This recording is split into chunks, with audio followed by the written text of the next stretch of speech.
I'm Ryan Newman, and since I started with Indiana Donor Network and Driven to Save Lives, I found out that some people think that they can't be an organ donor. The truth is, anyone can sign up to be an organ donor. Anyone? Anyone? Are you sure? Yeah, I'm sure. Anyone can sign up to be an organ donor. So don't count yourself out because somebody's counting on you. Go to driventosavelives.org and sign up today. But my heart's going to you, Ryan. Love that shirt. Ever hear the one about the frog? Put a frog in a pot of boiling water and it'll jump right out. But put a frog in a pot of cool water and slowly heat it up, and that frog will boil. It's a lie. But as a metaphor for us and all that we go through as veterans, real-world experience. it's a story that rings true. We make excuses for how we feel. We push everything down. We tell ourselves the lie that it's easier to stay in that boiling water, to disconnect. And some days, maybe, it is. But you've never been interested in easy. Reaching out is hard. Do it anyway. You're not alone. You've got this. You are not a frog. Find resources at va.gov/reach.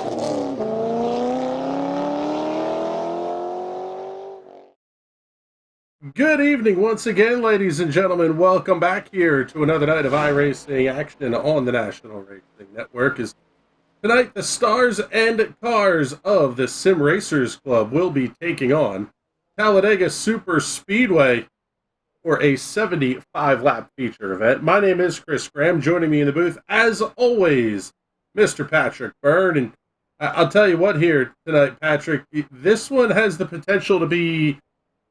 Well, it's going to be interesting. It's going to be wild. It's Talladega. You call it a roulette wheel. What's the thought process here driving one of these next-gen cars around Talladega? I'm going to get my lucky rabbit's foot, maybe my weighted dice, and go and try and win a race, because that's what you're going to need here. It doesn't matter what kind of cars we drive at this track. They could be the next-gen cars. They could be the 87s. You could drive Mercedes GT3 cars around here. You're going to get the same result. It's a crapshoot, and it's one hell of a fun one. Yes, that it is. And I like the reference to the Mercedes GT3 cars, by the way. That is the new Tuesday night series from the folks over at TNT. Mercedes GT3's fixed setups on ovals. It is fantastic. If you want some more information on that one, give us a shout in the comments. We'll pass that along to you, the Discord, anyway. Yeah, come race me. I need more people to beat. Yes, Patrick went 2 for 2 the other night. That's only because I was not competing. If you believe that, there's a bridge in Arizona, we'll tell you.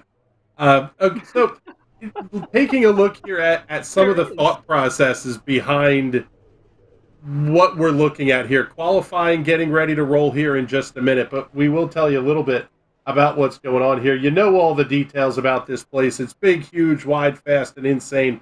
Talladega Superspeedway in Talladega, Alabama, 2.66 miles, 33 degrees of banking. Originally opened to the worst NASCAR race ever in 1969. Check out, I think Brock Beard did a video titled just that. Check that one out, pretty good on YouTube. This is round number 10 of the championship. The race distance is 75 laps. The stages will be 15 and 35 laps. Forgot to click off that so it would update. Restarts are double file. There you go. Overtime attempts are unlimited here, which that could come into play later in the race. The big talking point is the championship. We have a 4-car battle on our hands here as we get late into this season. Johnny Avila only holding a 17-point lead over Kevin Dick. Tyler Seville third, 25 points back. Andrew Moore Jr. seems like a guy we never talk about a lot during the broadcast. but he's always right there, third, fourth, fifth, putting together a fantastic season. Only 39 points back of leader Johnny Avila, and Will Worsler currently running in the 5th position in the championship. 84 points back, little bit, maybe too much there for Will to try to overcome, but the big one here is going to be the pit strategy tonight. Potentially, it could be as many as 3 stops, depending on how the drivers decide they want to break everything down. The fuel window is 32 to 40 laps. So you say, okay, I can get to 37, 38, and I can make it the rest of the way. Well, here's where that becomes an issue. There are no stage yellows tonight. So you're going to have to pit at the caution flags and then try to race your way through to the stage breaks. Could create a little bit of a game there and how much fuel you want to put on board. Tire sets, they'll have 2 in the box, and 1 backup car is available for the drivers here tonight. Takes you through all of the rules and regulations. Let's take a look here. Let's pick up Will Worsler as he is out on the racetrack for his qualification run. Single car qualifying, but everybody's going to do it at the same time, so we're going to see these laps come up here in very short order. We're going to get piles of laps in. Patrick, did qualifying ever really concern you at Talladega, or was it more of just even pit stall? You wanted to be kind of towards the good end of pit road? Qualifying really doesn't matter here. Unless you have your strategy of, I want to start up front and be in front of the carnage, or I want to start in the back and be away from the carnage. But chances are you're going to be right in the middle of it, so really doesn't matter. If I had a goal to shoot for, I would shoot for pit box number 17 if this was the real world, just because there's that entrance gate to the garage. So it gives you a nice straight run out, and you're up to pit road speed right when you leave pit road. It's a little bit faster than the number 1 spot, but on iRacing here, that doesn't really matter. Yeah, there's really not much that's going to come into play here in qualifying as Kevin Dick goes quick time, 53.389 seconds, 53.389 the lap time for Kevin Dick. Everybody's going to be fairly close on qualifying speeds here. It is going to be tenths and even hundredths of a second deciding things, as Will Worsler's first lap is going to be in at a 53.49. Lap number 2 is going to be the key one for these drivers. Good lap there for Richard Fletcher. How about it? Getting himself up to 3rd quick at a 53.458, 53.458 seconds for Fletch. Mike McConville is checking in the comments. I love when McConville gets involved early here. Tonight, it's win or end up into the grandstand. Based on the luck you've had this season, Mike, one of those things is very likely to happen. Tyler Seville going to be 5th quick. Clocking in. I hope SRC has good insurance for this race. 53.470 the lap time for Tyler Seville. Will Worsler still going to be 10th quick. Pick up AJ Digby as he starts to make his way through the tri-oval. The custom paints and diecast, number 14.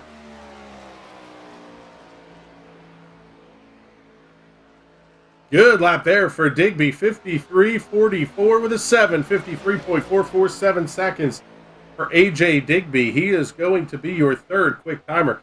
Again, Andrew Moore Jr., we barely talk about the guy. He's 2nd quick at the moment, 53.434, the lap time of record for Andrew Moore. The only car in the 53.3s, the 52 of Kevin Dick. Tony Patton in the 86 making his way out onto the racetrack. McConville saying, yep, going to end up in the grandstand. Getting the message here from Race Control. They think they can go about 36-ish laps. So you should see everyone around halfway.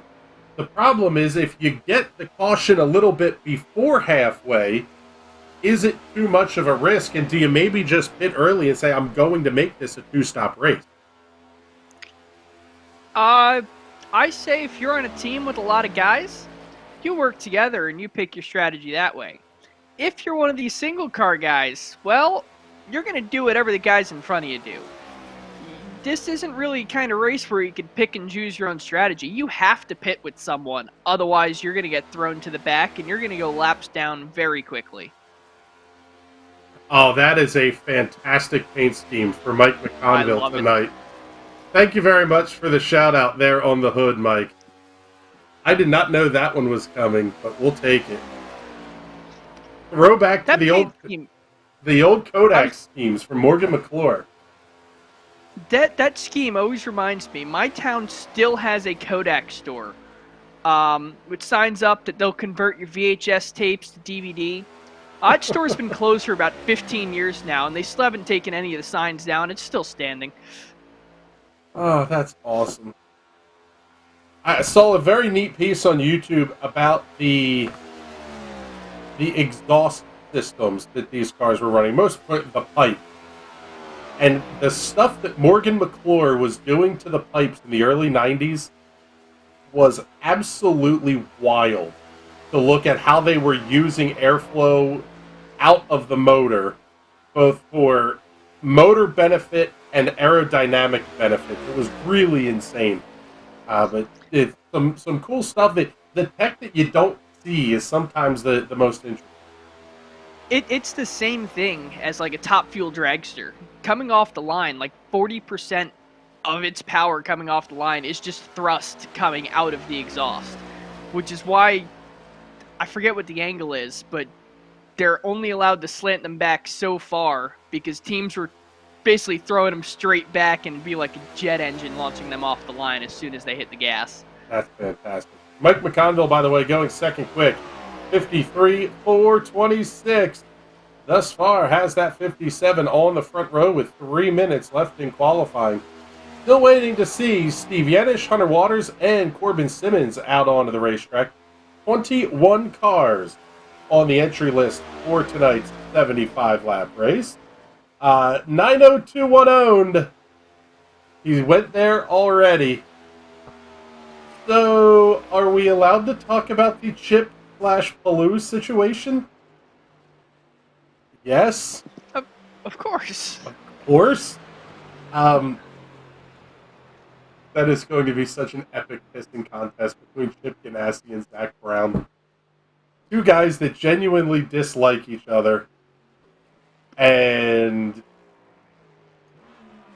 I mean, they're not only are they competitive rivals, like rival teams, but just personality. They are two humans that do not like each other one bit. Asking about if Palou goes back to Super Formula, Super GT, maybe even Campos and F2.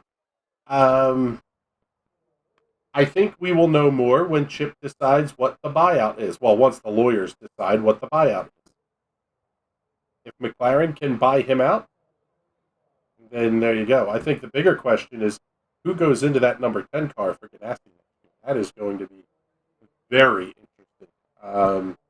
Initial talk is scuttlebutt is that will likely be Renus VK, which then opens up a decent seat at Carpenter Racing, race winning seat with VK in it at Ed Carpenter. It's going to be interesting. And job security for Connor Daly. The bald eagle mullet will likely stay on the grid because of this whole shuffle, and it's a roundabout thing. But does that mean more Orbeez and swimming pools at Indy? I hope so. After the prank that he pulled on Rossi a couple of years ago at the Speedway, the Orbeez is nothing. It was, I believe, Newgarden and Newgarden and Connor Daly took the tires and wheels off of Alexander Rossi's golf cart, left it on cinder blocks, and had the tires stacked up on top of not the RV, I think it was on top of the race trail. It was impressive what they were able to pull off.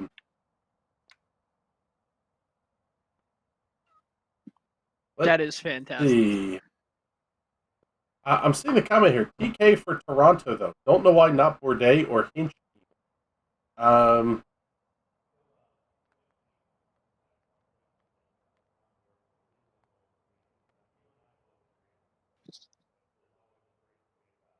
Palou isn't exactly going anywhere. Unless that's a piece of news that I missed in the last couple hours. But with that, qualifications are over. It is time to go racing. 75 laps here at the Talladega Superspeedway.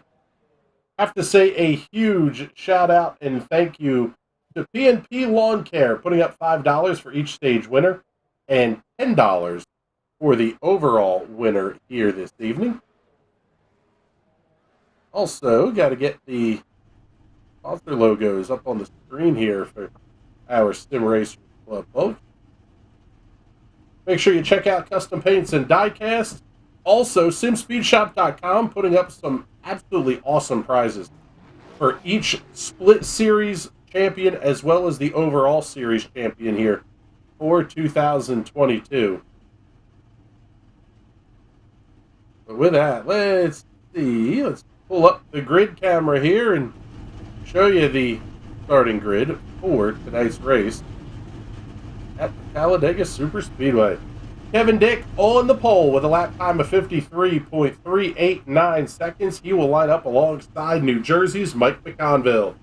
Andrew Moore Jr. and A.J. Digby will occupy row number 2 here this evening.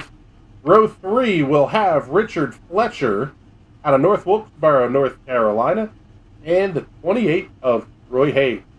Tyler Seville and Tim Knott on row number 4. Row 5 will have Jacob Williams and Tony Patton. Rick Javorka, Johnny Avila on row number 6. Little bit of a surprise to see Johnny Avila starting that far back. Easy way to get caught up into some of the commotions that go on here.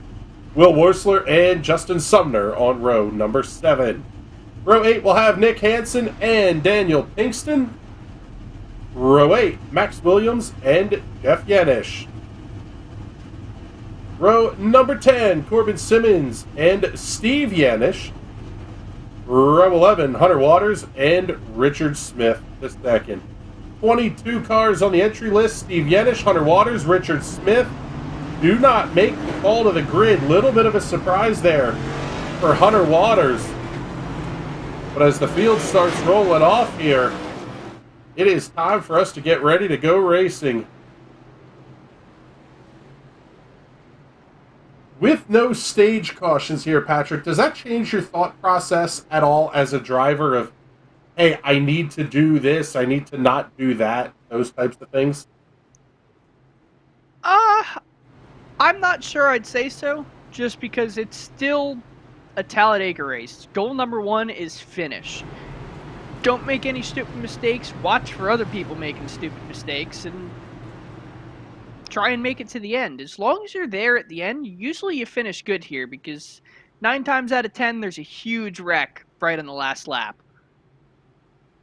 Yeah, putting yourself in position to avoid the big one can be very, very important here. Sometimes that's at the front, sometimes it's being at the back, sometimes it's living somewhere in the middle and being very, very lucky. 90210, by the way, Patrick saying, allegedly, Pelosi driving Chip's lawnmower until the end of the contract. Allegedly.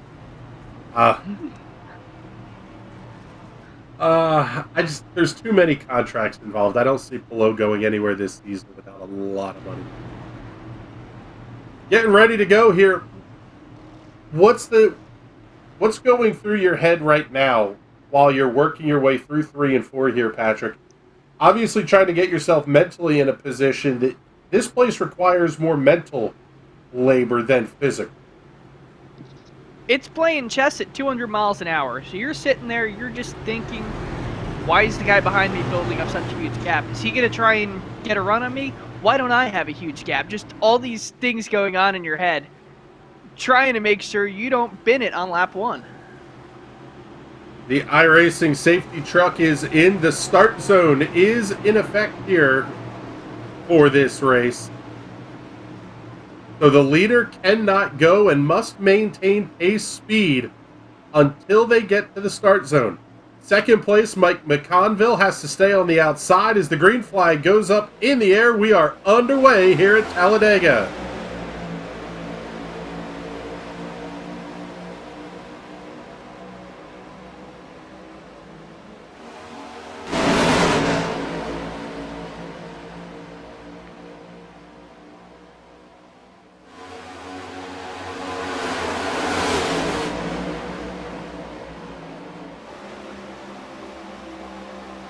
Top 5 already starting to sneak away. Johnny Avila, he wants out of there. He may even be up into the outside wall, very, very close to it, as they make their way through turns 3 and 4 for the first time.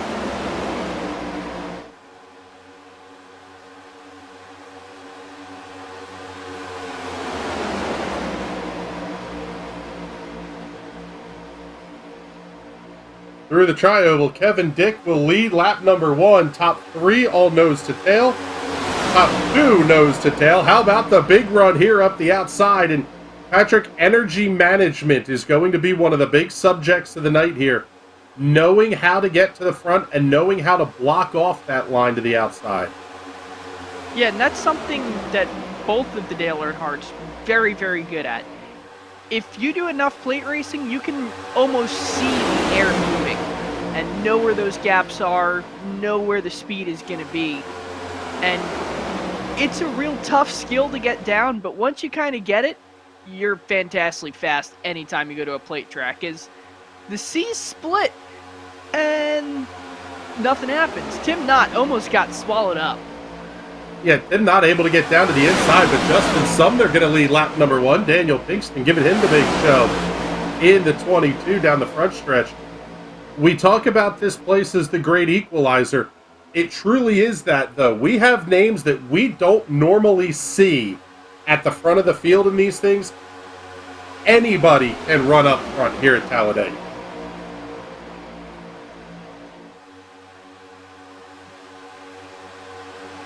The amount of underdogs home with the checkered flag at Daytona and Talladega is just, it's unheard of.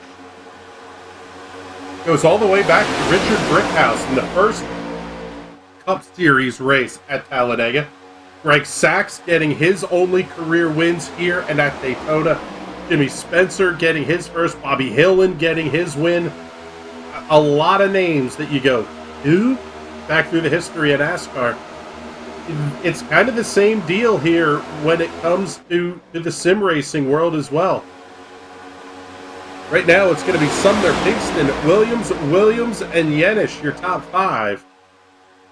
Nobody going to be able to break away, though. If you're the leader, it's mainly about just keeping the car that's right behind you, and kind of managing that energy.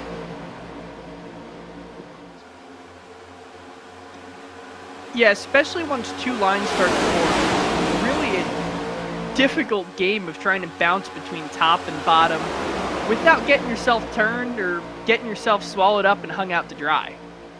Daniel Pinkston did just that. Got very high up the racetrack, exiting turn number 4. Max Williams, Jacob Williams, Corbin Simmons, Jeff Yenish, all going to be able to get by down to the inside of the racetrack. Tim not going to clear him as well. Pinkston having a little bit of help on the top side of the racetrack now. As the 86, the Tony Patton. Finally, everybody able to get in line, and now it's going to be Justin Sumner. He's going to go from the race lead. He could be as far back as 10th by the exit of turn 4. Oh man, these cars are dancing around all over the place out here too.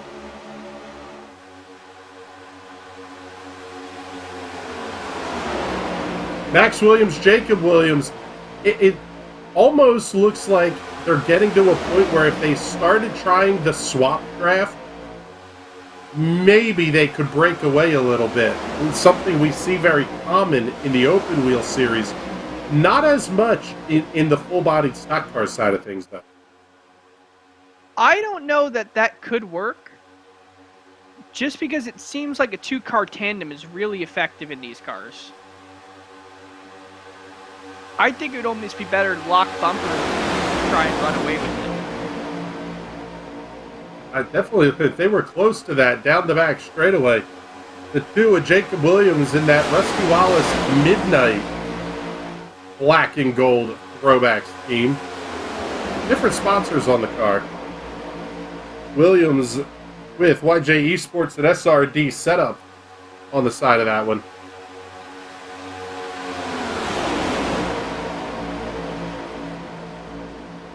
Seeing Nikki Worsler checking in the comments. Hello, Miss Nikki. Hopefully you are having a wonderful evening. showing some love for Will Worsler Racing.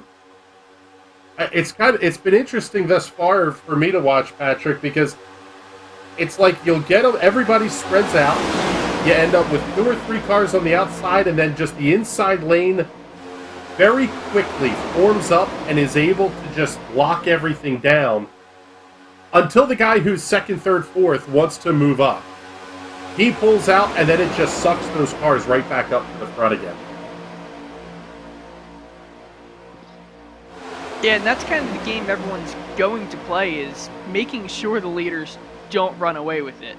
If they can keep them within sightline and within drafting distance, they're going to do that, even if that requires completely cutting them off from the draft and kind of reeling them back in. Tough break for Hunter Waters into 7, just getting out onto the racetrack here, the very tail end of things. Is that a Derek Pope throwback?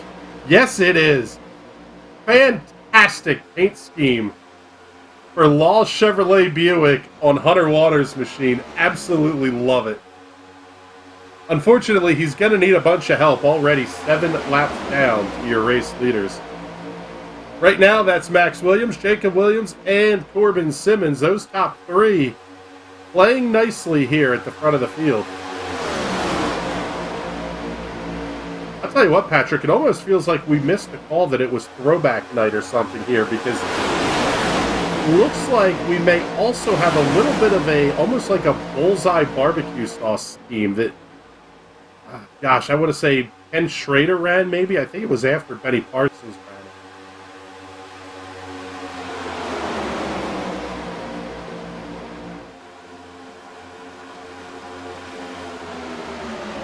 A little bit. The 89 machine of Jeff Yanish.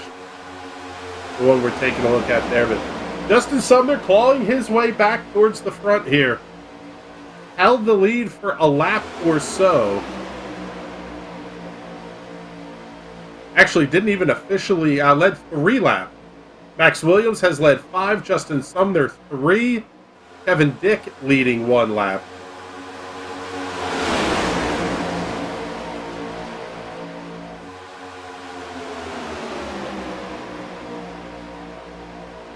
Very quickly approaching the end of stage number 1 here.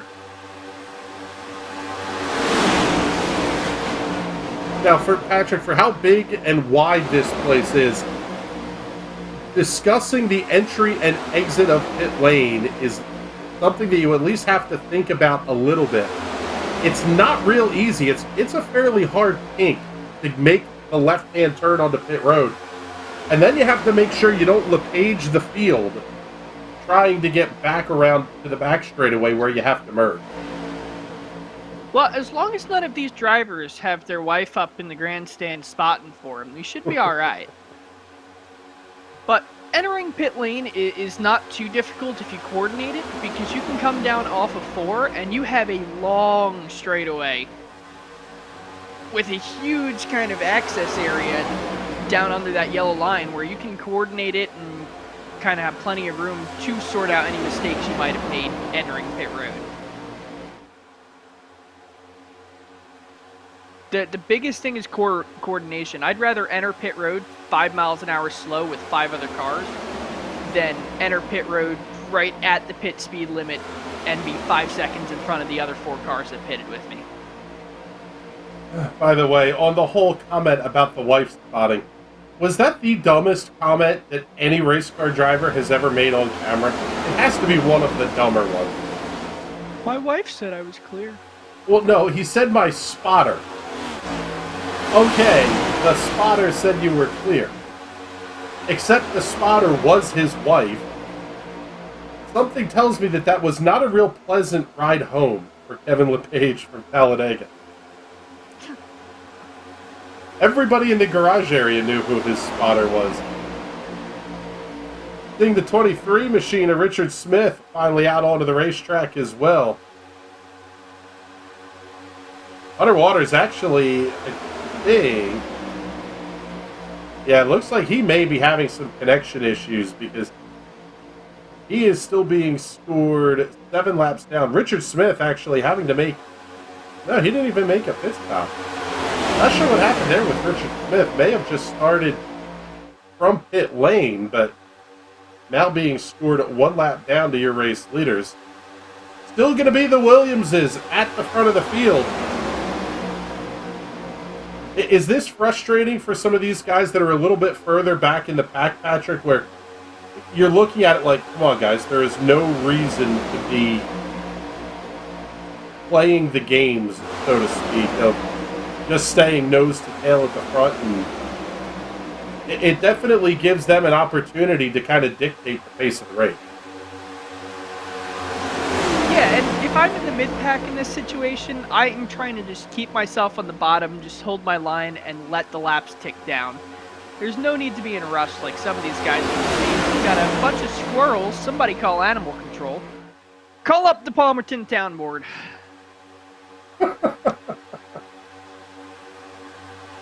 Oh, that's fantastic. Definitely a lot of squirrely race cars out there.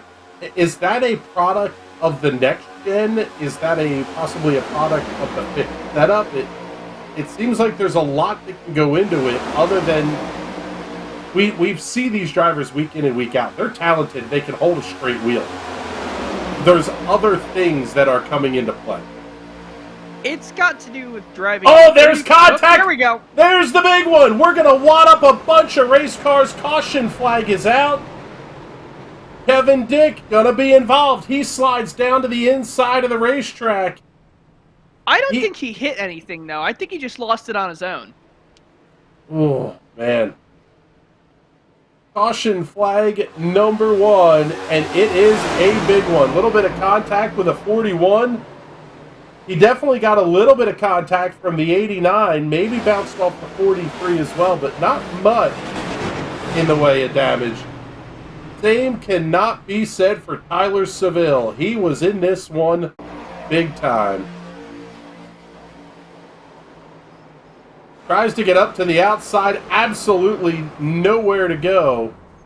I'll tell you what, though, the car doesn't look too damaged. None of these cars really look like they have a ton of damage.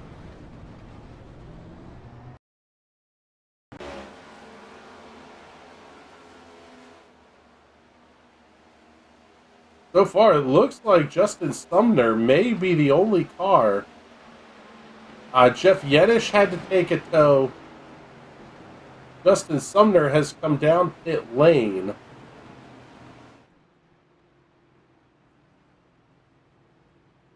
Take one more look here and see. Oh, Jeff Yedish in the 89. Yeah, he took a couple of big shots.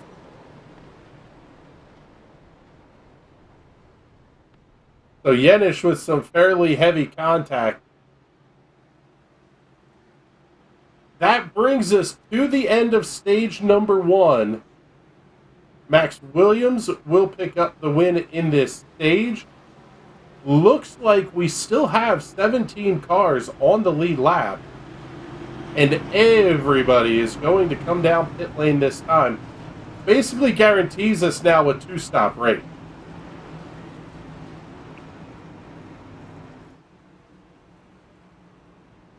Some drivers could have tried to stretch things out. You could get right about to the halfway point.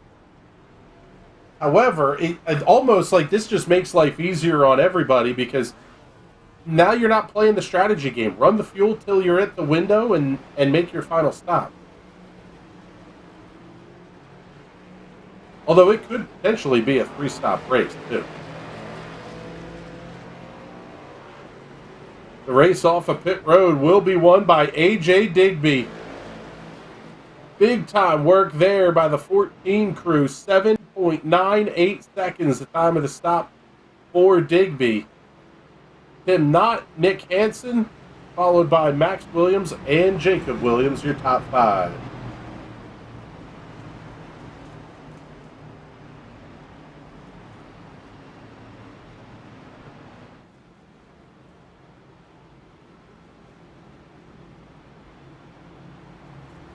So if you can make it 36 laps, from a stop at lap number 16.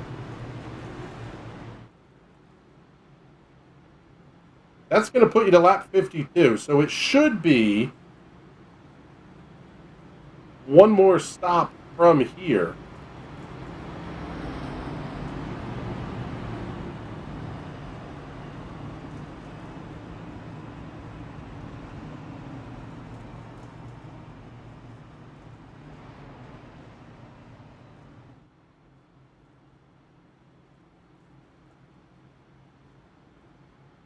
So the lap cars will get a chance to come down pit lane this time, and then we'll get the 1 to go signal.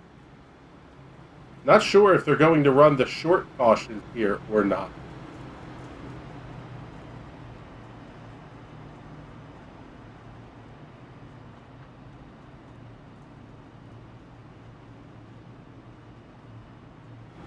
Right now, looks like we'll have 15 cars remaining on the lead lap as the 23 of Richard Smith pulls into pit lane.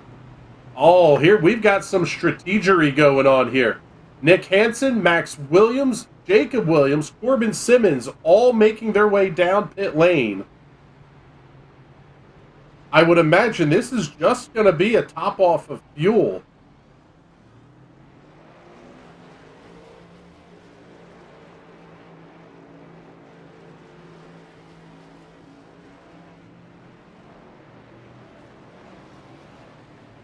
Yeah, that's something you might want to do, is just top it off during the caution, buy yourself an extra lap or two, in case some of the other guys are saving a little better than you are.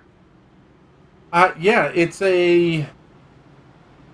Basically, if you could only get 30 laps, you're still inside the window to make it on one more stop, as we're down to 58 laps to go. Does give you some options in terms of trying to maybe extend a stint, thereby having a little bit shorter pit stop for your last stop. In addition, maybe you get lucky, you catch a caution flag while the other cars are on pit lane, but the reality of things is you're talking about you're not going a lap down with a green flag pit stop. They may catch you and pass you back on the racetrack, but it's not like a Dover or a short track or something where you are guaranteed to go a lap, maybe even 2 down. Kind of an interesting strategy call from those guys early on in this race, but field is doubled up and we are getting ready to go back green flag racing. It'll be Tim Knott and AJ Digby on row number 1. Mike McConville, Will Worsler on row 2, Johnny Avila, Rick Kavorka on row number 3. Row 4 will have Tyler Seville and Daniel Pinkston.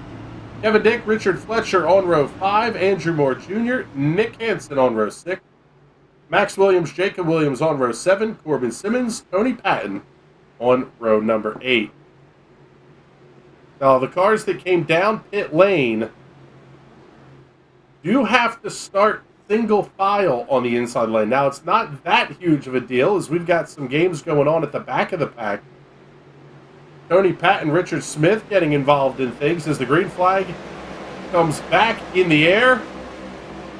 I'll tell you what, if the restart zone is in play tonight, that may be a jump start on your race leader. We'll see if any penalties get called here, but right now it's going to be Tim Knott, Mike McConville, Rick Kavorka holding down the inside lane as they get off of 2. And a whole lot of Will Worsler Racing hardware lining up right behind them.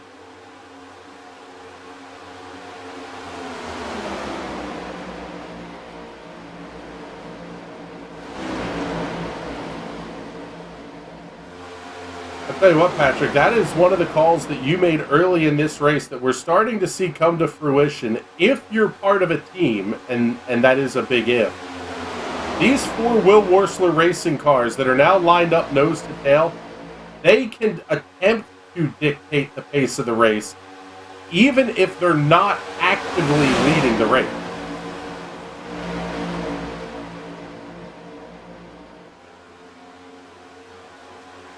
Yeah, just because they're up there, they can kind of try and run away with it, or even try and just save fuel and pull back to that backpack. Oh, McConville slides way to the outside. He's going to get shuffled into the middle lane. All the momentum's going to be on the top side, though. It'll be A.J. Digby heading off for the race lead. Him not going to fight back down on the inside of the racetrack.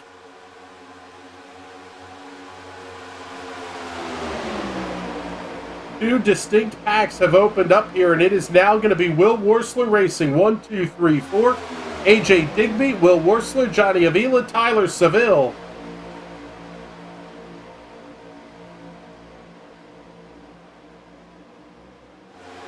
They get out to the lead, and then it will be Tim Knott, Rick Javorka, Mike McConville falling in line. The second pack of cars, 1.6 seconds back, headed up by Kevin Dick. This is really where things can get a little bit spicy, because the leaders can start to break away if they stay single file. Yeah, especially if they get up nose to tail and start running away with it tandem style.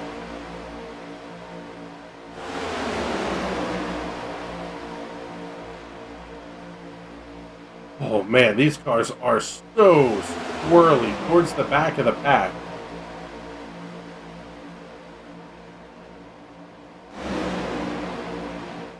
Will be the 86 to Tony Patton getting to the head of that group.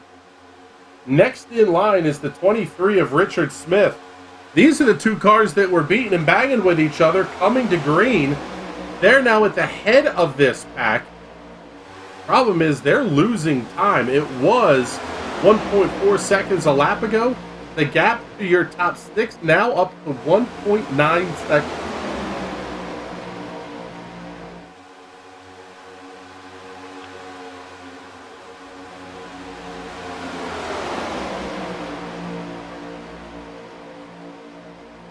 We say we don't talk about him, so let's go on board with him. Let's pick up Andrew Moore Jr. for the onboard.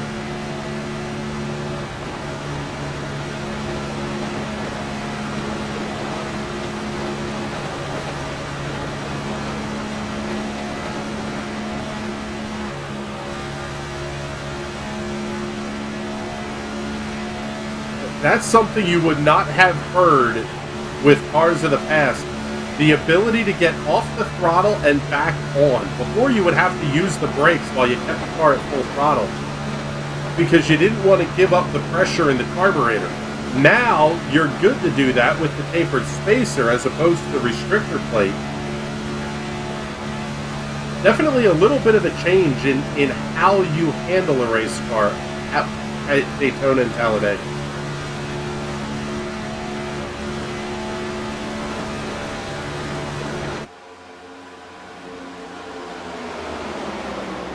Yeah, these cars are also on the real small spoiler, so just lifting off that gas a little bit isn't going to be like pulling a parachute in a drag car. It's not going to slow you down that much, just enough to get off the bumper of the guy in front.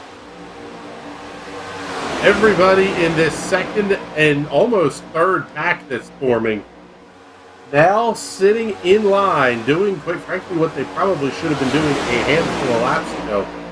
Trying to chase down your race leaders, and the gap is down to 1.6 seconds, so it is possible to get caught up. Especially if the front pack starts getting a little bit racy.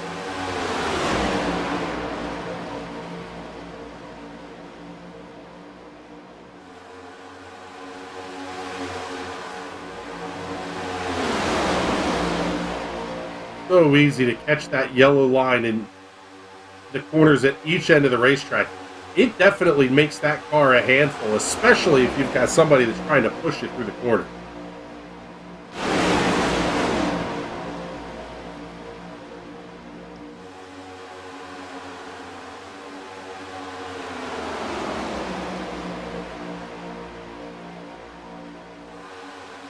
The gap was 1.6. How about 1.1 seconds this time by?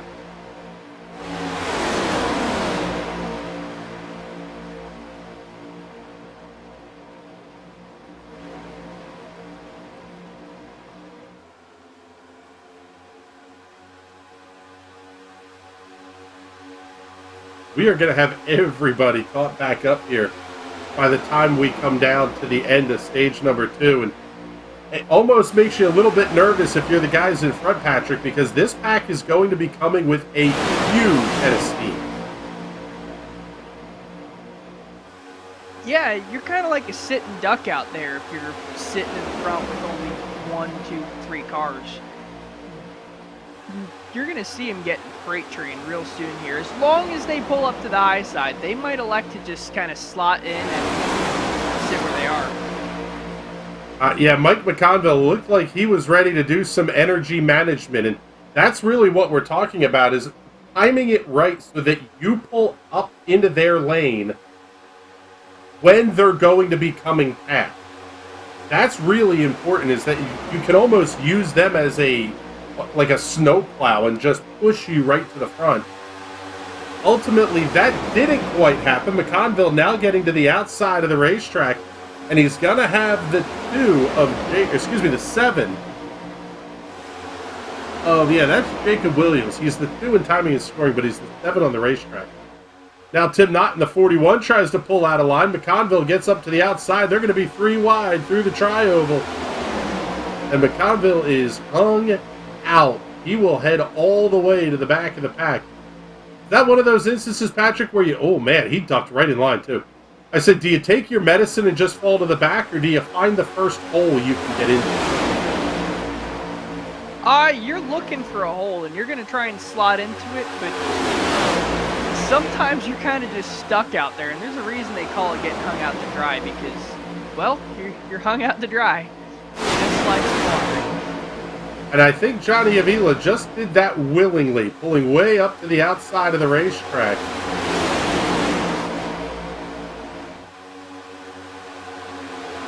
He is going to start to slide towards the back of the pack, as A.J. Digby and Will Worsler now going to be tucked in nose to tail. How about that 7 machine? Absolutely flying through the field right now.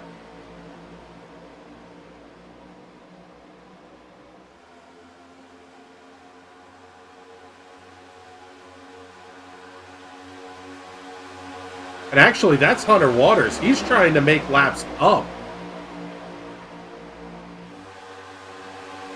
Still being scored 6 laps down to the race leaders. A lot of work to do to try to get yourself made up that many laps here. But he's going to have Johnny Avila giving him the shove. And Hunter is part of that Will Worsler racing team. Going to have the 86th of Tony Patton shoving on the outside as well.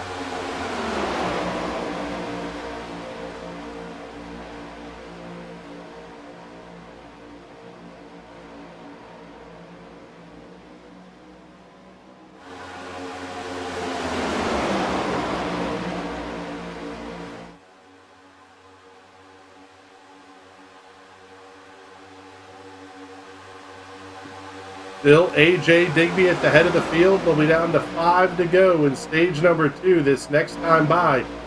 And then, Patrick, the real race kind of starts. You run the first 2 stages. You've gotten yourself to halfway or right about halfway. Then it's go time, and that's really when it's time to play. Yeah, I would say even at halfway, your push is kind of just getting to the top 10, get yourself in contention. Then with 10 to go or so is when you really start getting racy. You start making ballsy maneuvers, the hero zero moves, the kind of stuff that's either going to get you the checkered flag or a murder charge for hitting the flag net. And that's about it.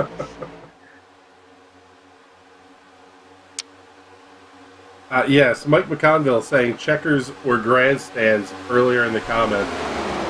That's pretty much it, as Hunter Waters is back to the head of the field. He's going to be back to 5 laps down. But he is going to need a ton of help. This track and Daytona are the only 2 tracks where you can see the leader on the last lap. You can get up there and you can pass him. It's not a matter of how much I save my tires or any kind of garbage like that. It's, I see the leader, I'm in the draft, I'm going to go for it. And that's what really makes it amazing, is you get some of these crazy moves at the end of the race. And some crazy wrecks too. How about the Williams? Max and Jacob. They've pushed their way back to the front of the field, and they pushed Tony Patton to the race lead. Patton getting his first lap led in this race, last time by the start-finish line. Now Will Wursler and Tyler Seville going to jump up into the outside lane.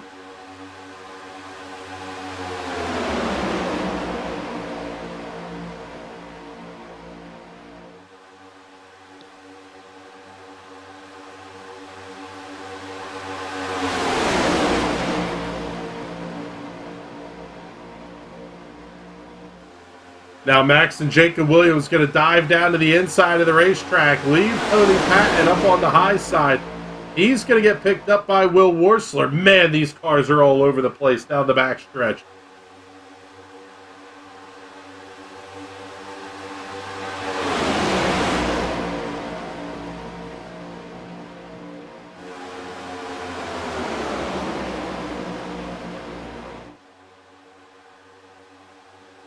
Kind of an interesting thought process here potentially going on as well, Patrick. With Hunter Waters being basically out of contention, with the Will Wursler team making him the lead car, everybody else that's on the lead lap and in contention for the win, it basically gives them a shot to save a little bit of fuel here. Hunter's going to kind of be almost like the sacrificial pickle at the front. Yeah, basically leave him up there, let him burn up all his fuel, and right as he's out, everyone else dives in.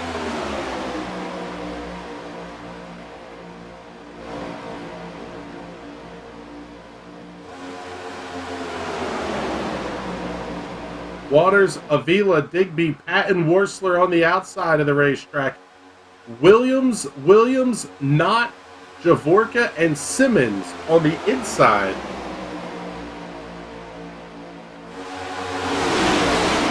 Lap 35 is up on the board. This will be the final lap of stage number 2. And again, no stage break caution is coming here. So we will stay green until the next big one or the checkered flag falls. And I say the next big one because it is incredibly rare to have a small one here at Talladega. Unless you're Danica Patrick and somehow manage to have a single car spin here, usually you take out a bunch of cars with you.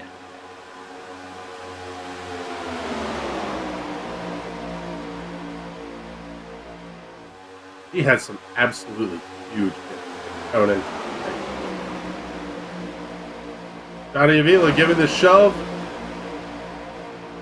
to Hunter Waters, and Avila going to lead the lap. Justin Sumner checking in the comments here, sounding a little bit frustrated. Well, felt good about this race. Was working well on the outside, but it goes to show you that your race is in anyone's hands here at Talladega. Yeah, that's one of the few racetracks where your fate is truly not in your hands unless you're the leader. And even if you are the leader, it's still not necessarily in your hands, as we've seen at Daytona in the real world here in the last couple of years. A poorly timed bump, a poorly timed shove, and all of a sudden the guy in 11th is winning the race.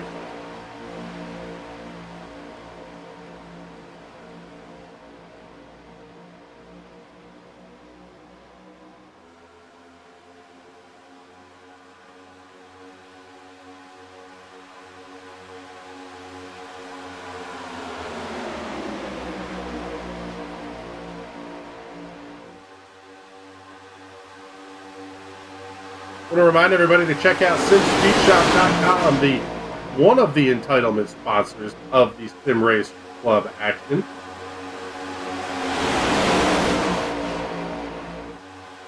Putting together a NASCAR-style wheel package for the overall champion. Bringing fall champions, picking up a button box. 3 additional button boxes going out for the safe driver draw.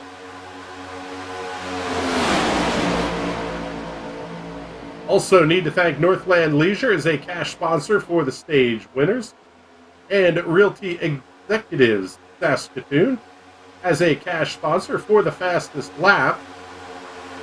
That currently belongs to...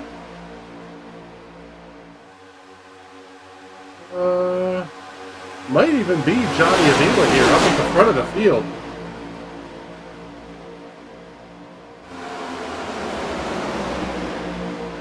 Max Williams, your fastest lap of the race at a 45.259. Man, things are starting to heat up here at the front. Also, thank you to Custom Paints and Diecast, cash sponsor for the Hard Charger and Biggest Loser Award. Right now, the biggest loser is Troy Haight, down 13 from where the race started. Your Hard Charger, race leader Johnny Avila, who has gained 11 spots from where he qualified tonight. Still a whole lot of racing left to go. Once again, also the big thank you to PNP Lawn Care for putting up $5 for the stage winners, $10 for the overall winner as well.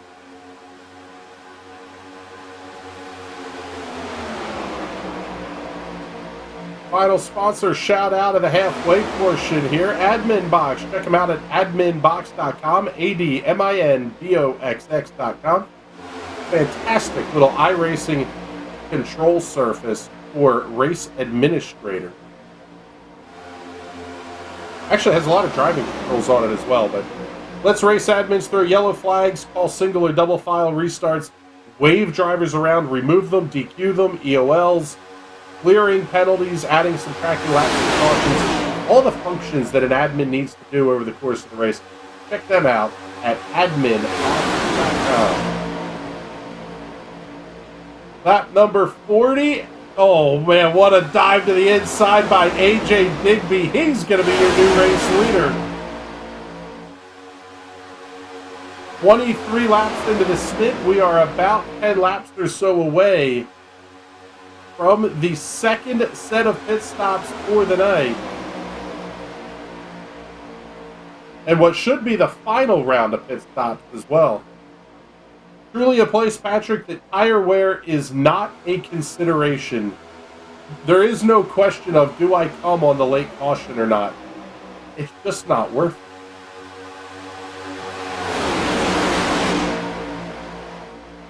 Yeah, you're not going to come down the pits. Unless you desperately need fuel or the car is just so out of control that maybe you want to throw 2 tires on it. But even then, I don't know if it's worth it. Yeah, it's basically damage stops are what's going to bring cars down pit lane. And that is a storyline, because these cars, as much as they're built to take a little bit of front-to-back contact, you can still get required repairs just from bump crafting heavily.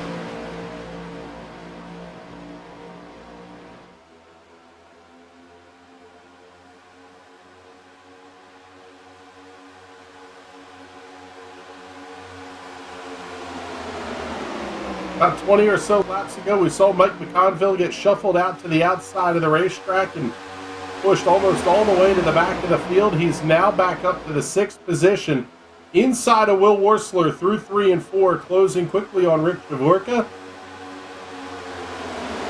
McConville will be 4th, exiting turn 4. May not be there by the start-finish line, though, as Johnny Avila and Will Worsler hooked up on the outside of the racetrack.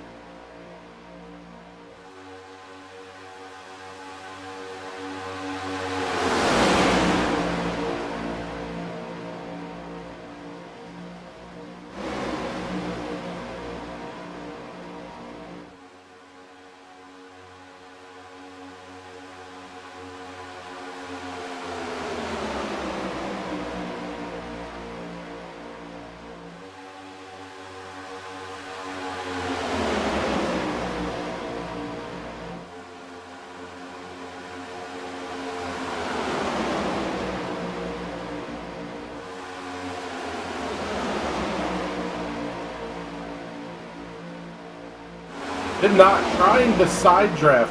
One of the things we heard about these cars, Patrick, is the side draft is a little bit different than the NASCAR cars of the past, in that the side draft didn't necessarily slow down the driver that was getting drafted, as it did speed up the car that was doing the side drafting. That really can come into play in how you try to manage the run that you have coming off the corner. Yeah, it's really, really difficult to pull off because it makes that other car very loose, and you can only really do it on someone you trust, and you don't want to do it to the guys that you trust. So it very, very risky, but very rewarding if you get it right. Yeah, may not see much of it here at the midpoint of the race. Get down to 5 laps to go, and all bets are off.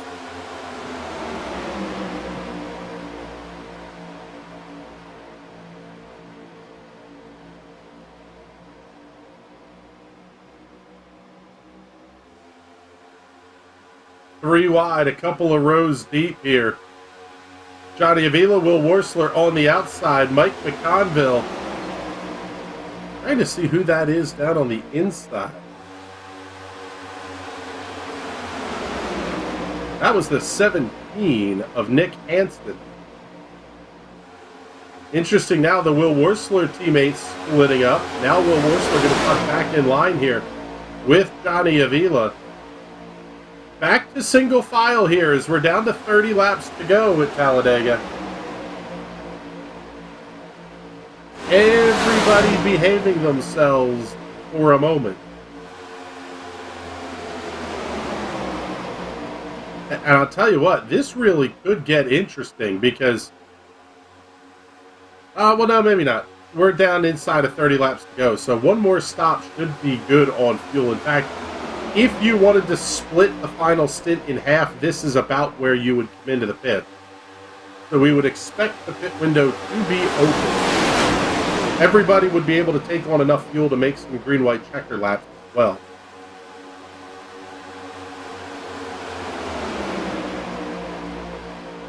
And the advantage that the Will Worsler Racing team may have had here, Patrick, sort of out the window a little bit. They can still communicate. But Johnny Avila, Will Worsler, they're caught up on the top side of the racetrack. If they want to come as a group, they're going to have to get at least everybody on the inside lane of the racetrack. Yeah, which either means everyone's got to slow down and go behind the pack, or you got to kind of fight your way into the pack. And do we see a land rush of everybody down pit lane at one time? Is Mike McConville going to get the shove from Nick Hansen on the outside of the racetrack?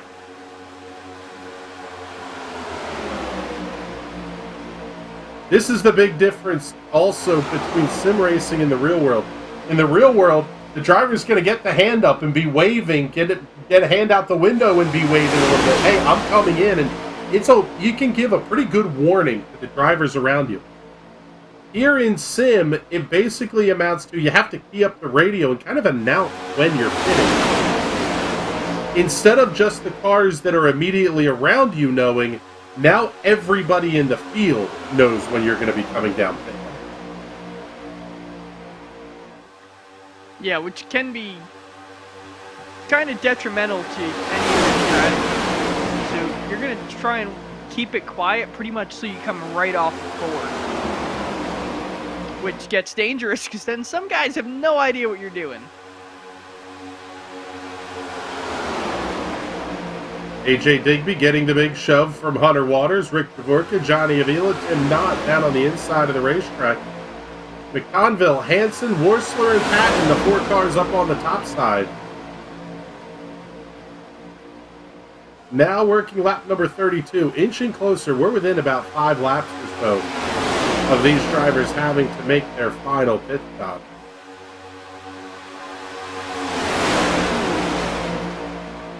I'll tell you what, outside of the bumper cars that we saw in turn 1 at lap number 16, 15, really things have been, I'm going to say, fairly calm, knocking on wood.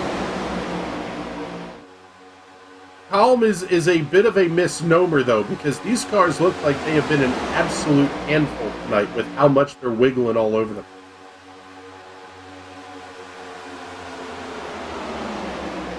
Yeah, no, I just attribute that to driving 3,400-pound bricks at 200 miles an hour. 'Cause Gen 6 car had a little bit of the same issue where they kind of just wiggle around. The trucks and Xfinity cars, not so much because you have to keep the wings to stabilize them, but these things are beasts.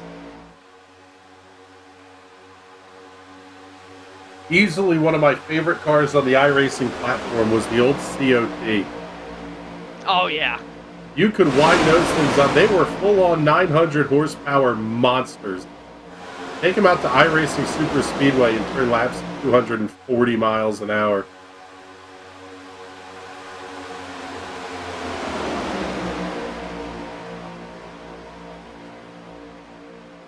Some interesting news on the iRacing front coming out today with the announcement that the dirt track at Texas Motor Speedway will be a part of the new World of Outlaws game.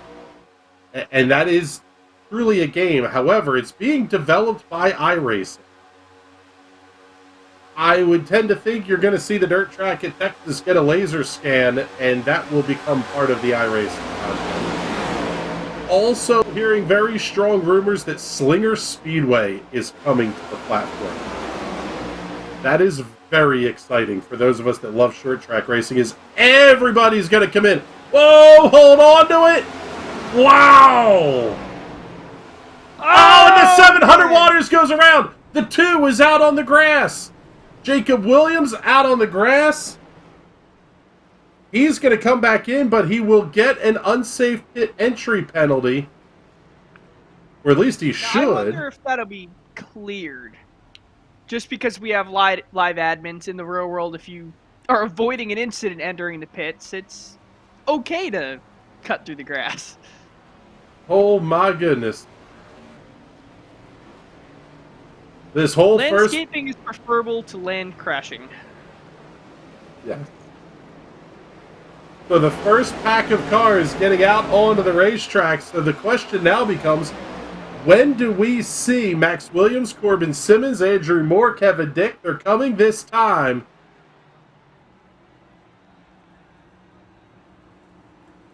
Tyler Seville also in his pit box.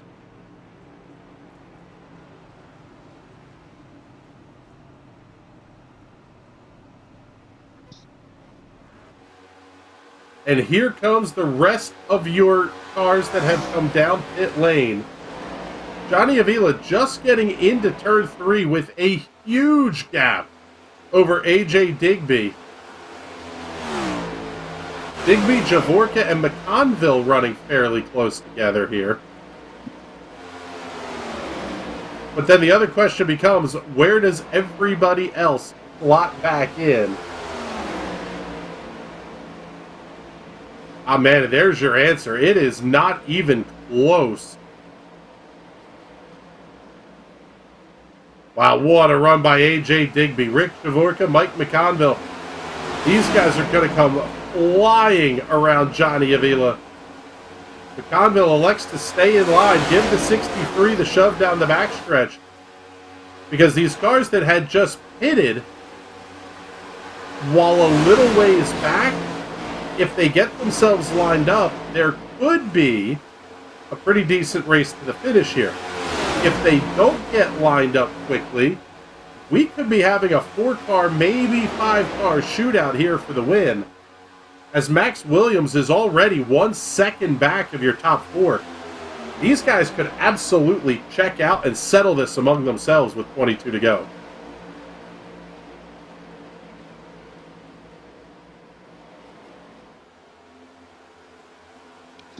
I don't know if they'll make it that long. People are going to get desperate at some point. Jacob Williams, by the way, did serve a penalty. 54 seconds on the time of the stop for Williams. Tim Knott also picking up a penalty as well. 55 seconds time of the stop for Tim Knott. Still with the penalty, if we do get another caution, they're back in the lead lap. Which, again, landscaping is preferable to lane crashing.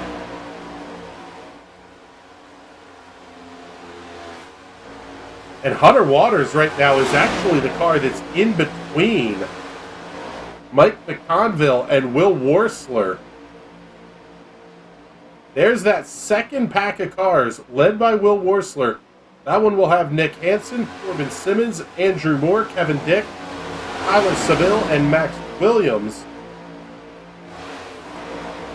They're going to get a huge run on the 7. Yeah, and he is going to just get out of the way of that one.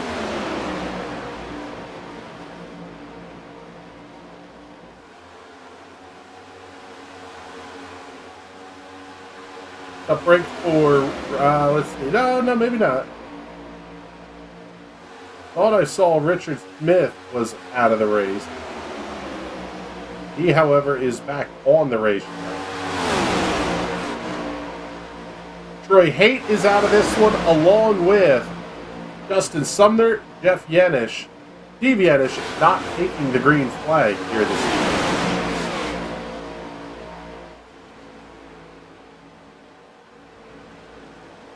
Man, I'll tell you what, the leaders getting racy is doing absolutely nothing for them.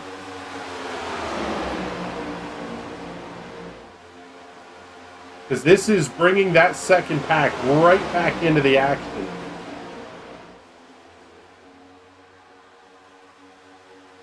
The gap's sitting at 1.5 seconds right now. And with 20 to go, I think they're going to get there, and they may have a huge run in the process.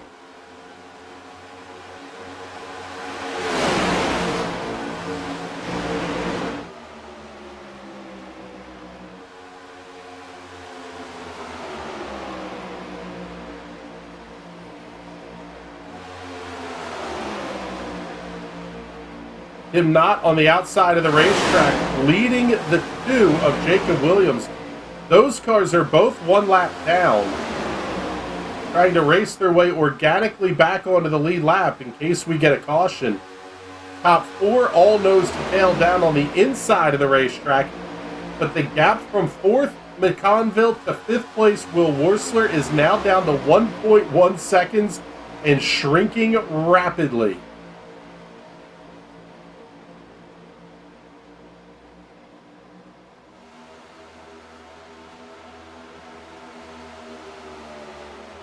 This line is coming in a hurry.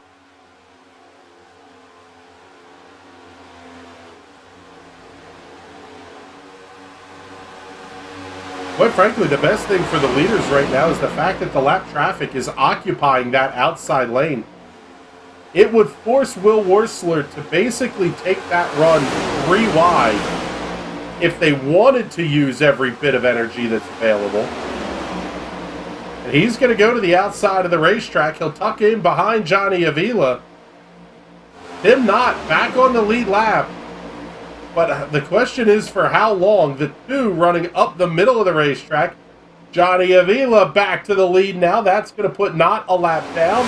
Will Worsler, Nick Hansen on the outside of the racetrack. Dive down to the middle lane.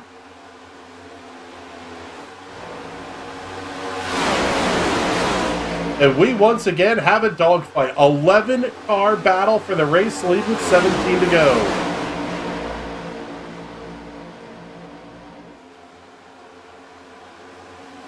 AJ Digby, your leader in most laps led tonight with 28. Max Williams has led 15. Johnny Avila's led 5. Mike McConville has a lap led. Kevin Dick, Tony Patton, Tim Knott, Jacob Williams, and Justin Sumner all leading laps here tonight. Man, this top 3 is hooked up. They're actually pulling away now from this second pack.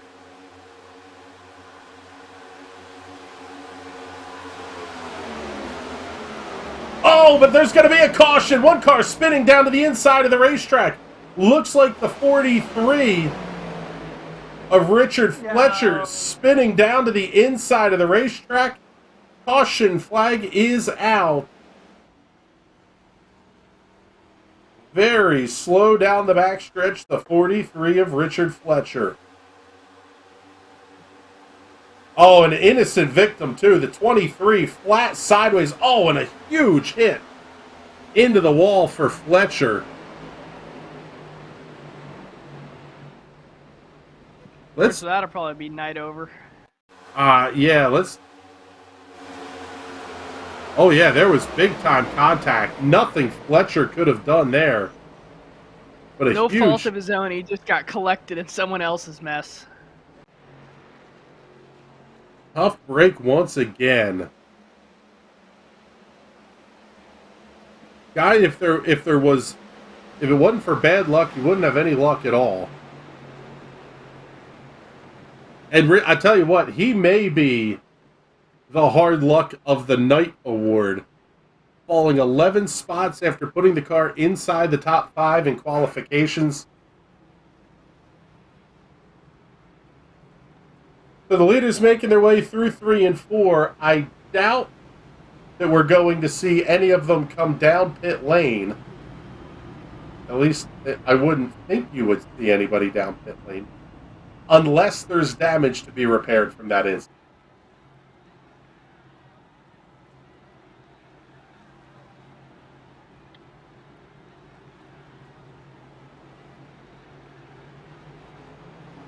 How about it? AJ Digby down pit lane. That's very interesting. The 14, your leader in laps led tonight, making his way down pit lane. He will come to the attention of his crew, as will Andrew Moore Jr. Moore was involved, at least cosmetically, in that incident. Moore with one final set of tires to put on. I guess you use them if you got them. And AJ Digby only going to restart in the 8th position. Maybe not a terrible call. See if there's any optional damage to repair. Get that taken care of. At least get the car in as tip-top a shape as you possibly can.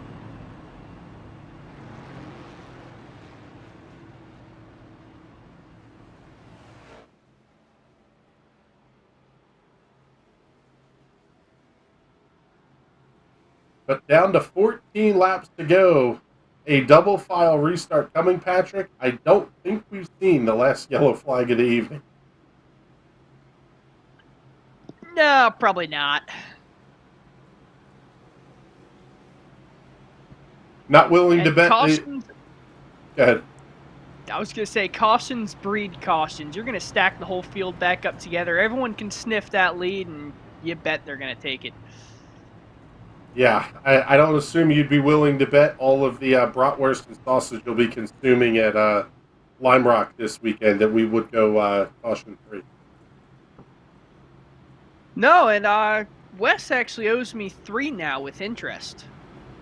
Because you remember, the original bratwurst was from the All-Star race in TNT last year in, like, March. That's hilarious.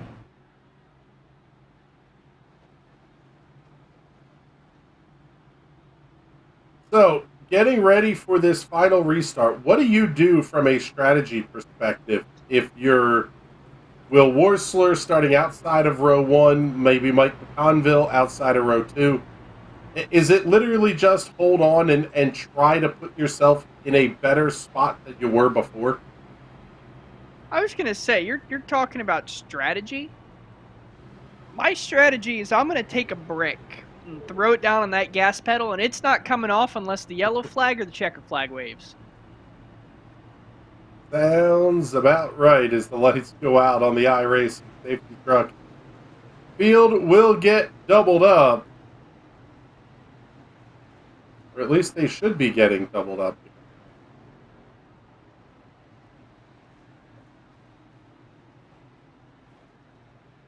It'll be Johnny Avila and Will Worsler on row number 1, Nick Hansen and Mike McConville on row 2. Shout out Rick Chavorka. Great run tonight for the 62 machine. He will restart in the 5th position. Lining up alongside of, I believe it's going to be the 11 of Tyler Seville.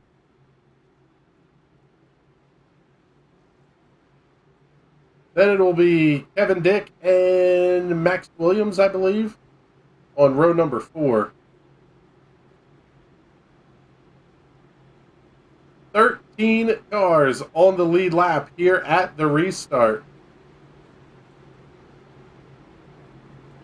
Jacob Williams in the 2 is the first car 1 lap down. He is in line for the lucky dog. Daniel Pinkston also being scored 1 lap down in the 22. Richard Smith in 16th being scored 2 laps down. 4 laps down will be Richard Fletcher and Hunter Waters.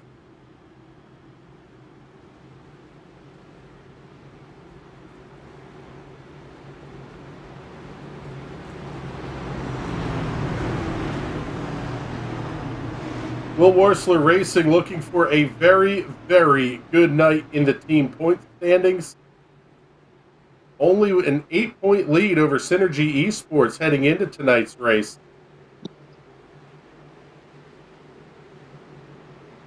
Pace truck will pull down to the inside.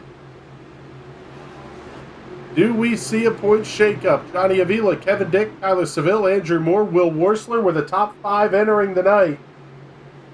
Remember, at Daytona to start the season, Will Worsler dumped Johnny Avila, coming to the start-finish line. As the green flag goes back in the air, we are underway once again, 12 to go here at Talladega.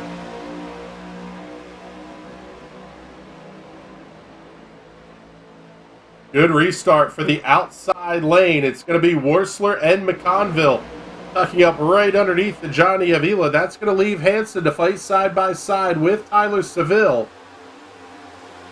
Man, Seville is going to have a head of steam here, though, on the outside lane. If they can get it wound up.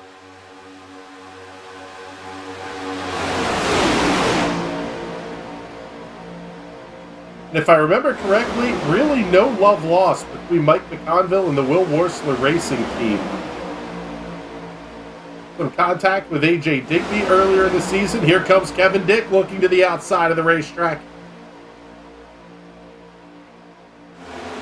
These outside lanes are going to have to get organized or run the risk of the inside lane pulling away. Dick, Seville, Digby, and Moore on the outside. Up the middle, the 2 of Williams. He's now the second car 1 lap down as the 22 of Daniel Pinkston has claimed that spot.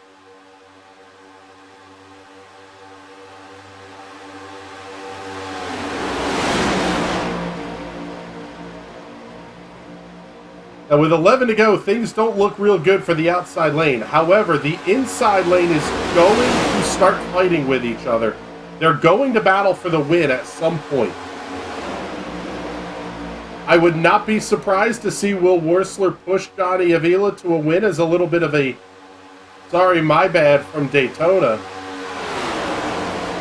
And they have those bumpers locked getting out towards turn 1. Yeah, I mean, with Avila as your points leader, I can't imagine Will Worsler's going to try and jump him and leave him out to dry, at least this early. Not this early, but Will Worsler is 5th in points and 84 back of Johnny Avila. If he wants a shot at a championship, well, he sort of needs a repeat of Daytona to happen.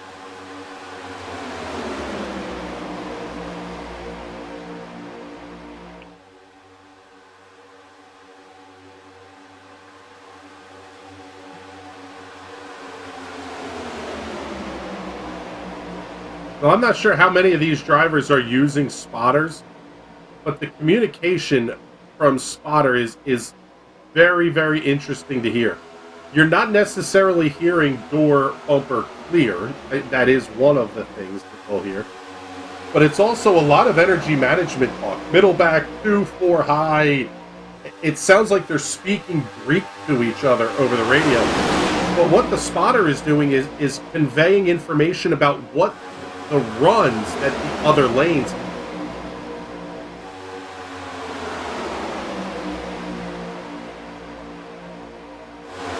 Yeah, that's really, really important information because it gives the driver an idea of what's going on behind him, what's going on way in front that he can't see.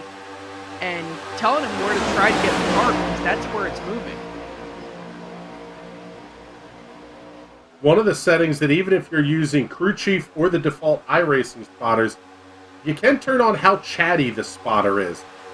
It's not going to give you the kind of information that a human spotter would, but even things like reading out lap times and telling you how close they are.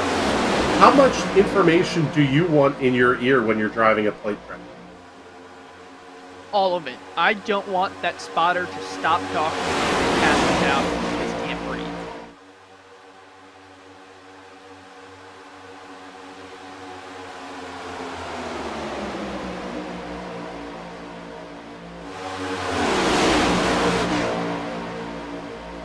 So down to 7 to go. Still Johnny Avila at the head of the field, and Will Worsler giving him the big shove.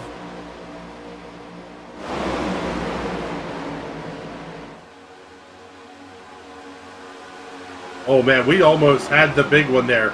Coming off at turn 2, several cars having to back out of the throttle.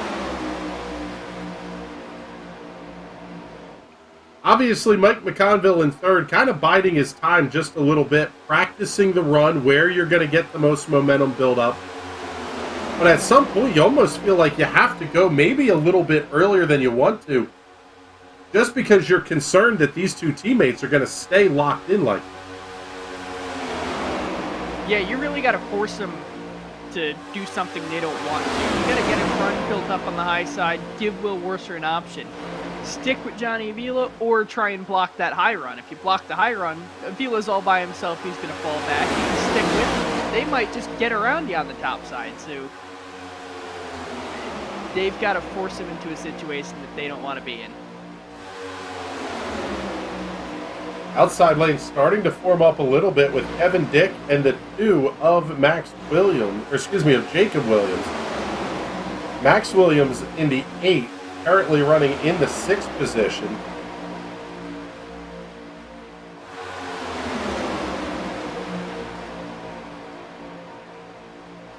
This definitely going to become a question of when do you make the move. 5 to go here at Talladega Superspeedway. McConville, you can see backing up just a little bit. That's another key part of building the energy as well, is sometimes the guy who's in this case, Mike McConville's position, almost has to ride the brake a little bit to get the car behind him hooked up to then give him the big shove. And the timing of that, if you want to do that through 1 and 2, the timing of that almost starts here in 3 and 4.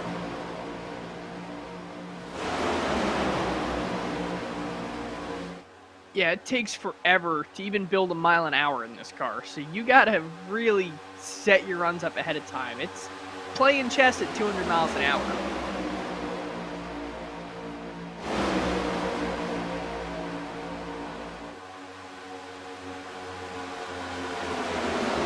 4 to go. Will Worsler trying to get a little bit of air into the front of that 29 machine. Oh man, that outside lane really starting to build up a little bit here. Man, the shove from Will Worsler onto Johnny Avila, though, just builds up so much speed. Worsler drags the brake just a tiny bit. Oh, did he open the door for McConville? Not quite. 4 to go. McConville maybe backs off. That's not going to happen with 2 to go.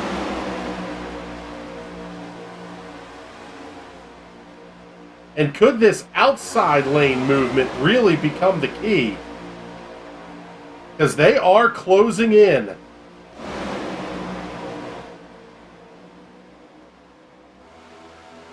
Max Williams getting the shove from Jacob Williams on the outside of the racetrack.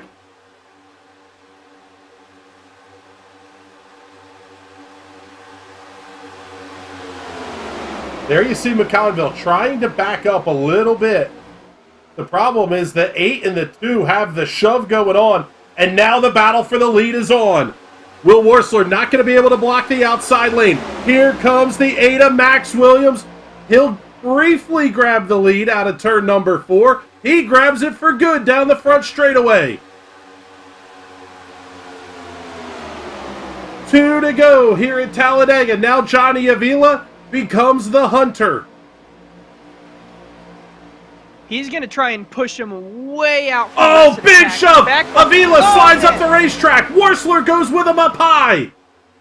Or do that. That works too.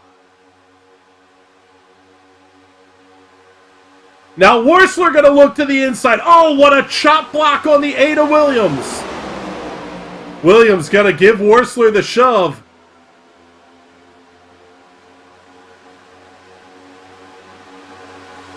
Mike McConville back to the 4th position. He's now going to have the look to the outside of Jacob Williams in the 2. Nick Hansen's going to go with him through the tri-oval. White flag is in the air, 1 to go. They went green to checkered on the final restart. Can they make it through without the big wreck? Will Wursler all over the back bumper and Johnny Avila. Here comes McConville to the outside. McConville said checkers are wreckers, baby, so let's see what he's got. He's getting close. Oh, there's a wall there, bud. Wow, what a shove by Will Wursler. Oh, big contact! Oh! McConville goes around. The 2 of Williams. Lap car causes the big incident at the end of lap number 75. They're going to race to the checkered flag. He's got to run. Here comes Max Williams.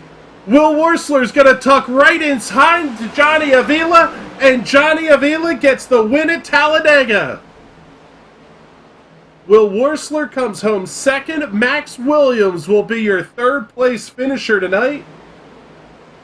Tim Knott, Kevin Dick round out your top 5. What a finish here at Talladega. That final wreck going to involve Jacob Williams, Tony Patton, Nick Hansen, Tyler Seville, Corbin Simmons. It will have championship implications.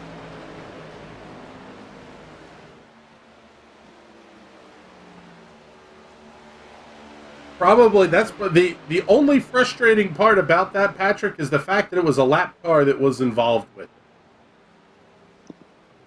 Yeah, and that's never great when that happens. Unfortunately, lap cars are on the track too, and you got to watch out for them. Yeah, Johnny Avila going to burn them down in a big way, though, here. The Bulldog Roof Works, number 63 Ford Mustang, heading to victory lane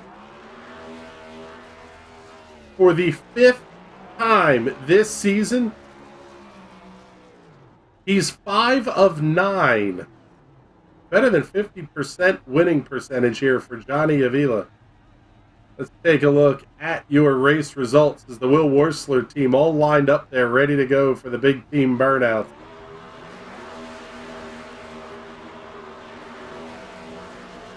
Avila, the winner by a 1/10 of a second over Will Wursler. Max Williams comes home 3rd, just 2/10 back. Then Knott, Kevin Dick, Andrew Moore, Mike McConville, Corbin Simmons, Tony Patton, and Tyler Seville, the top 10. Nick Hansen going to come home 11th, and then a handful of cars that were involved in that late incident.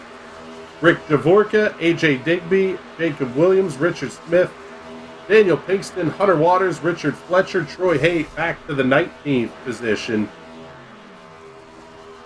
20th to Jeff Yenish, and Justin Sumner finishing in the 21st position.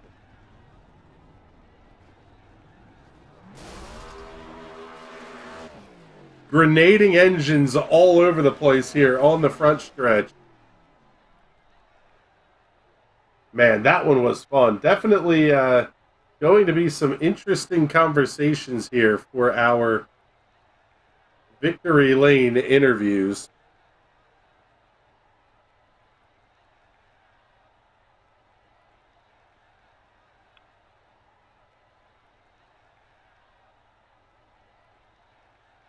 We will get those fired up here for you right now and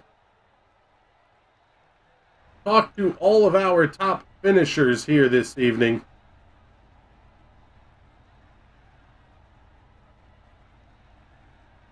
And let's see, we will kick things off here with...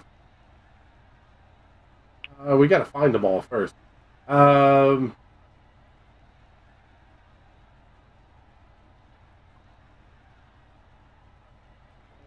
and just got Max Williams. Here, there he is.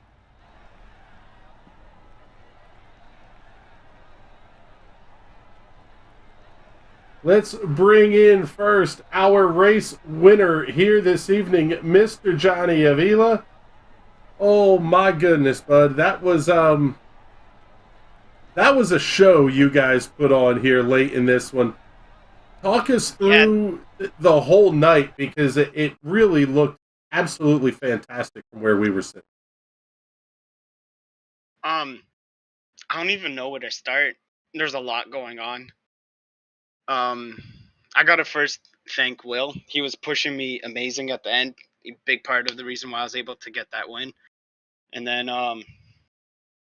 also I want to say sorry to Max. Like, I was just trying to lock onto his bumper and push him, and then try to make a move on the back straightaway, but it locked funny and it got him sideways.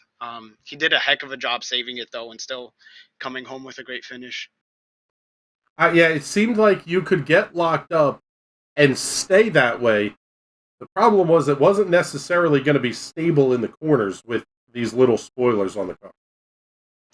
Yeah, it's really hit and miss. Some cars you just hook up better with than others. Like Will, he was able to push me all the way around the track pretty much, and my car was pretty stable. Unfortunately, there with Max, it wasn't so much. Yeah, it seemed, well, it was typical Talladega. One of those of. In fact, it seemed like a couple of times you made the choice to go towards the back of the field and avoid any chaos that might happen in front of you. Was any of that strategy coming into play tonight, and did that factor into your ability to win this race? Well, at the very beginning, AJ was crunching the fuel numbers as he always does, and he was saying if we saved just enough, we could actually one-stop this thing. So at the start, you saw all of us just trying to save fuel. And then once we got that yellow, kind of got the green light to just drive. Well, it was a fantastic win tonight. Congratulations on your 5th win of the season. 5th win in 9 starts, which is phenomenally impressive. Man, talk us through the sponsors, the thank yous, and all that kind of stuff here before we let you go as well. I got to thank Bulldog Roofworks, and then also got to thank all of my teammates. Everybody, especially at these plate tracks, they mean so much. So I got to thank AJ. He was crunching the fuel numbers. Richard Fletcher, Will Worsler. Obviously, he did a great job pushing tonight. Tyler and Hunter. He had some bad luck. He couldn't get home from work in time and started the race late, but he still showed up. And just got to thank everybody. All right, Bob. Well, congratulations once again. And man, that was wild. Let's talk to Will Worsler here, our runner-up finisher tonight.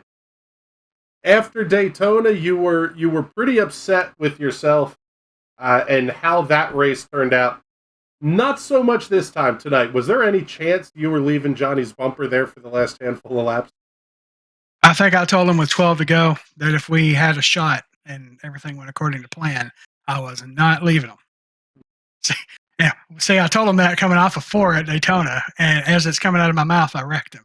So I thought I'd use a little foresight here and tell him, with several laps to go, and I did. Man, it worked out. I tell you what, Max and the guys that he was running with made us work for it. I know we got passed at one point, and Johnny and I was able to, get back up front and make it happen. That was a very, very fun race. It was not easy. Were you a little bit? That's the kinds that are fun. Well, I was going to say, were you a little surprised that Mike McConville didn't try to make a move with, say, 5, 6, 7 laps to go, knowing that he had teammates in front of him? Odds are you guys are probably going to try to help each other. You almost have to make the move a little bit early. Did that? So, is he the one that was running third at that point? Yes. Yeah, okay. So, at that point, I was trying to come up with something. I'm not the best at pushing or holding a straight line at these tracks. There's video evidence of that. But I tried to come up with a pushing technique that was kind of rhythmic, kind of like, at a rhythm track. And because there's nothing rhythm about a track like this. So I got to where I was kind of on Johnny's rear or coming up on it off of, on exit, and was able to hit him on both straight parts of the front stretch. And, so it would be at kind of top speed going into turn one, and I would back off and breathe and all the way through 1 and 2 and be right on them coming on the backstretch and just stay locked all the way down a backstretch, and then again back off and breathe through 3 and 4 and just kind of rinse, and repeat there. I wasn't going to try to stay locked on his rear through the turns. That was kind of a break glass in case of emergency idea, and thankfully we didn't have to use it. But I think that rhythm and us maintaining that speed momentum up was what kind of kept the outside lane and anybody, any anti-WWR shenanigans in that 6, 5, 4 to go area happening. It worked out in our favor. Very, very fun. Man, it was a fun one to watch tonight, Will. Thank you so much for putting on a fantastic show for us. And before we let you go, get all those sponsored plugs and thank yous in. Yes, sir. I got to thank Willoughby Roofing and Sheet Metal, my sponsor. Probably should have thanked my wife first for watching all our races and pretending that cartoon race cars matter. And I got to thank my teammates, really throughout this race at different opportunities and intervals, we was able to work with each other and make things work out and help each other. And especially with Johnny and AJ at times. And it went our way. Also got to thank the owners, the two Jordans and Sam, that put on this great league, and got to thank you guys for putting on the broadcast. All right, appreciate y'all. Well, we appreciate the kind words, Will, and thank you much for hanging out with us here. And let's bring in our third place driver, Max Williams, and a car that probably had a realistic shot at picking up a win here tonight. Ultimately comes home in the third position. Man, talk us through your night, Max. It was interesting. There was a lot of we'll say aggressive driving that was going on there late. What was kind of the look and feel of things from your perspective? Absolutely, it was a great race tonight for the number 8 YJ Esports Chevrolet. We qualified in the back on purpose, just kind of wanted to see how things feel things out for the first stage there, see how everything was good. The racing was good though, so we said, hey, we'll just start kind of chugging along to the front. We kind of ran the middle, and it kind of just opened up for me and my two teammates. In that first stage, we were able to just kind of shove whoever was leading the middle lane to the front from that middle lane, and then they would clear, and we would keep working the outside lane there. And then we got clear, and then we kept down, and we were 1, 2, 3 on the bottom, and we were able to just kind of control. And that first stage was a dream, 1, 2, 3, or maybe 1, 2, 4, I think, for our cars. Got the extra the bonus money for that, so that's pretty awesome. We'll split it with the two teammates, and we'll get a candy bar or something later this week. Stage 2, got a little bit out of sequence there for sure. On pit cycle, we had to get back up to the main pack, which we were able to do, so that's good, obviously. The guy that was pushing me the most, Jacob Williams, he got, I'd like to say, it kind of taken out. I don't know, it wasn't the cleanest of pit stops for everybody on that first sequence, so he got put a lap down. But yeah, we just kind of were able to maintain stage 2, though, almost won it, even with the issues. So it was a really strong points night for us, for sure, first and second and a third. So we went backwards each stage, actually, so that's unfortunate. But yeah, those last couple laps, we got kind of lucky with the caution coming out. We were able to get grouped back up as a team, and we were really trying to make that outside line work for us with Kevin Dick. He was giving me some good shows. We weren't quite able to get up to the top 2, though, who also were teammates working pretty well together. But we went back down, got back in line, and then regrouped, and then we got a heck of a shot. Like I said, Jacob's the man. I mean, him. We group up pretty well here at Superspeedways. And we got to the lead. I think we led the white flag lap. And right as I got to, we were controlling both lanes, and it almost worked out perfectly. I said, hey, he can just, he's fighting for the lucky dog, so he has every right to be up there. And he was helping me out in the last lap, so just kind of maintain. I got just ever so slightly pushed to the corner off center by Johnny Avila. Not intentional. I know he's digging, trying to create a gap for him and his teammate, but it got me loose, and they were able to get 1-2 hooked up again. That was kind of the race. So I got a heck of a shove going into 3. Javorkic was actually pushing my teammate into me, so I had a heck of a run, but then things kind of popped off behind me. Didn't have any help, but probably honestly felt we had the dominant pairing. Led most of stage 1, had a good chunk of stage 2. Made a bunch of moves, like you said, aggressive moves. We were side drafting really good. We were just trying to stay up there, keep track position, avoid some of the chaos. Felt like we did a really good job, but it just didn't work out. Didn't get the right last little bump there, but felt like it's Talladega. About 8 cars probably think they deserve to win, and I'm one of them. But we'll take the great points tonight. I think we got hard charger 0x, so we'll take the bonus points. It's a good night. It was fun racing. Love the super speedways. We'll look forward to Atlanta, and we'll have hopefully another good race there for sure. All right, bud. Well, congratulations on the top 3 finish tonight here. And before we let you go, make sure you get any of those sponsor plugs and thank yous. Absolutely. I just want to shout out the whole YJ Motorsports crew, Corbin Simmons, Jacob Williams, for the help they put in. Each and every week we had a good plan, executed it well. Just want to say shout out to you guys in the booth for putting this on, all the league sponsors, admin teams that make all the stuff possible. It's good coming out here every week. I want to say shout out to the sponsors tonight. I believe it was Daniel Pinkston, I think, threw a couple extra bucks there for the stages. So shout out to him as well. Love to see grassroots support for the leagues to get better each and every season. So love what we got going on here, and looking forward to next week. All right, bud. Well, thank you much. And yeah, that was some extra cash coming up here from P&P Lawn Care, putting up the money for stage winners tonight. $5 to each of the stage winners, as well as $10 to the overall winner. So a little bit of cash going out here tonight, courtesy of those guys. And God, there's too many to remember here. But Realty Executive Saskatoon, Northland Leisure, SimSpeedShop.com. Make sure you check all those fine folks out. We appreciate their support. Also, adminbox.com, ADMINBOX.com. Making a fantastic little iRacing control surface here. It's a button box, but it's one that you don't have to do any of the programming on, which is very nice. So make sure you check them out as well. If you're interested, drop a message in the comments. We can get you a promo code on that one as well. But I'll tell you what, Patrick, we got the race we kind of expected to see, and then now it's, okay, Talladega's over. Time to regroup and look ahead to next week. Yeah, I mean, everyone seemed to have fun at the casino, other than a couple drivers that got taken out. But, you go to gamble, sometimes you're going to lose money. Most of the time you're going to lose money. So, fantastic race. Typical action you expect. We got the big wrecks. We got the great finish, and it's a blast. Yeah, we're down to the final 4 here. Nashville Superspeedway, Atlanta, New Hampshire, and Pocono coming up to close out the spring season before we hit the season break in the middle of August. And then with just a few off weeks, there's only 3 off weeks, but this season runs from August 24th to December 14th. Going to be absolutely insane coming up here for the Sim Racers Club.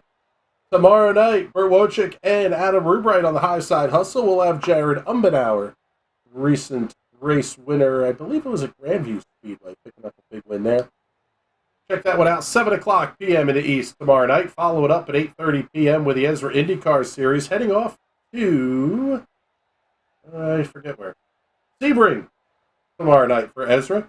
And then our first trip across the pond to Donington for the Indy Pro 2000 Championship.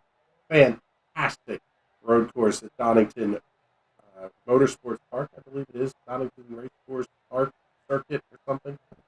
Got a big, full, fancy British name, but it's Donington. It's epic. It's going to be a great show. Fun track. Yes, it is. Fun track for a Thursday night show to close things out. Next week, we'll be back here with the Sim Racers Club. As we mentioned, heading off to the Nashville Superspeedway for a 132-lap feature event. Looking forward to that one in a big way as well. But with that, time for us to get the heck on out of here. For Patrick Byrne and everybody at the National Racing Network that makes these broadcasts happen, my name is Chris Graham. Thank you so much for hanging out with us. We will talk to you all soon. Have a great night, everybody.